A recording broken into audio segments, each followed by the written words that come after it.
Ali's birthday. Everybody fold your hands.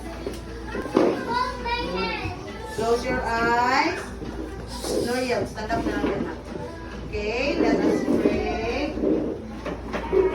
Touch ang bana, ang langas. Dito na tagaan of something. Let's pray. Close your eyes.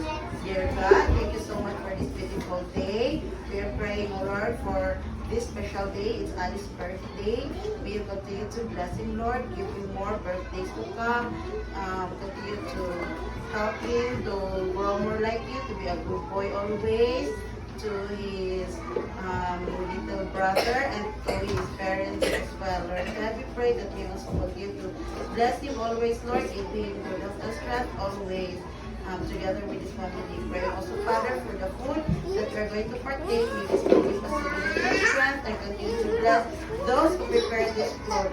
And also, Father, we're also praying that as these children will depart from this place, as they go home, your angel, Father, will be with them, also guide them and protect them from any possible harm and danger. Thank you so much, Lord God, for the many blessings. Forgive us, Lord, from all our sins. Thank you so much, Lord, for this special day of Ali. I love you, Jesus. Amen. Okay, let's sing happy birthday.